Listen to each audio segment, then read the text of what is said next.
Emmanuel Macron ne cache pas, à titre personnel, une relation particulière au catholicisme. Lire. Discours aux évêques. La gauche accuse Emmanuel Macron d'atteinte à la laïcité. 675. Les discours de Macron devant chaque religion, que ce soit devant les personnes de confession musulmane ou juive, m'ont toujours paru laisser entrevoir une laïcité ouverte. En quoi celui-ci déclenche-t-il de telles réactions? Cécile Chambreau. Une formule d'Emmanuel Macron a particulièrement concentré les réactions hostiles, à gauche. Nous partageons confusément le sentiment que le lien entre l'Église et l'État s'est abîmé, et qu'il nous importe à vous comme à moi de le réparer, a-t-il dit aux évêques catholiques. Les critiques font observer que le lien entre l'Église, et même les églises et l'État, a été coupé par la loi de 1905. Ils accusent le président de la République de revenir en catimini sur cette loi de séparation qui, si elle ne mentionne pas le mot de laïcité, est l'un des fondements des relations entre l'État et les cultes en France. Jean-Louis. A-t-il eu une dégradation récente dans le dialogue entre les représentants de l'Église et de l'État qui justifie le commentaire d'Emmanuel Macron? Réparer le lien, moins qui reste au minimum maladroit. Les rencontres des gouvernants avec les chefs des cultes juifs et musulmans sont très souvent médiatisées, mais nous sommes un peu dans le flou vis-à-vis des catholiques.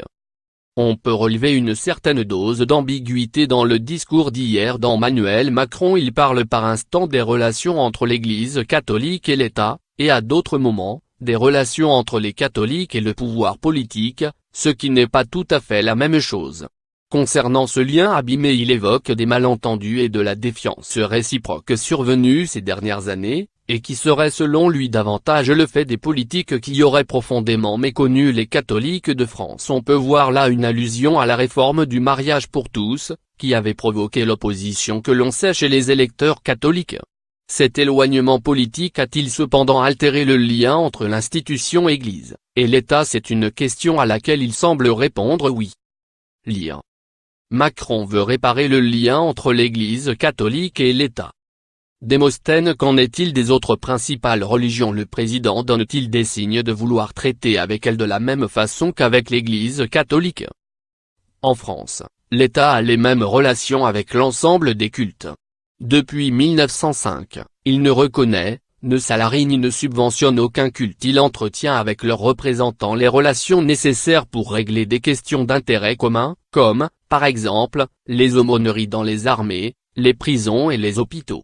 En revanche, dans son discours de lundi, Emmanuel Macron ne cache pas, à titre personnel, une relation particulière au catholicisme pour des raisons à la fois biographiques, personnelles et intellectuelles, a-t-il dit. Je me fais une plus haute idée des catholiques. Lire, en édition abonnée. Il faut que les catholiques soient une force de proposition.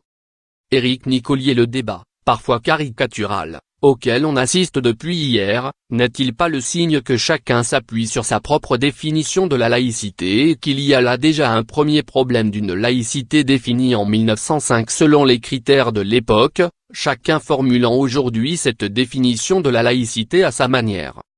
Il est évident que plusieurs conceptions de la laïcité coexistent en France. Mais cette situation n'est pas nouvelle. Elle existait déjà à l'époque où la loi de 1905 a été discutée puis adoptée. On trouvait déjà les partisans d'une laïcité libérale qui vise d'abord à défendre la liberté de religion et de culte, et une laïcité plus hostile à la visibilité des religions. Les deux conceptions se retrouvent aujourd'hui. Charlotte, pourriez-vous nous expliquer la différence entre la laïcité à la française et la laïcité tout court? Il est difficile d'être exhaustif ici, mais en réalité, on peut dire qu'il y a autant de types de laïcité que de pays qui ont opéré une séparation du pouvoir temporel et du pouvoir spirituel. Prenons la France et les États-Unis, qui ont tous deux un modèle de séparation des églises et de l'État. Aux États-Unis, les collectivités publiques n'ont par exemple pas le droit de financer des écoles confessionnelles, alors qu'en France, la loi Debré, de 1959, permet à l'État de financer le privé sous contrat. En revanche, on n'imagine pas le président de la République française jurer sur la Bible lors de sa prise de fonction, comme cela se fait aux États-Unis. Vous dites en France, l'État a les mêmes relations avec l'ensemble des cultes. Depuis 1905, il ne reconnaît, ne salarie ni ne subventionne aucun culte. Cependant, il me semble qu'en Alsace-Lorraine, l'État paye les prêtres, et autres représentants des différentes foi. C'est assez ambigu dans un État se disant laïque, même si c'est lié à l'histoire. Comment se justifie l'État pour ces variations?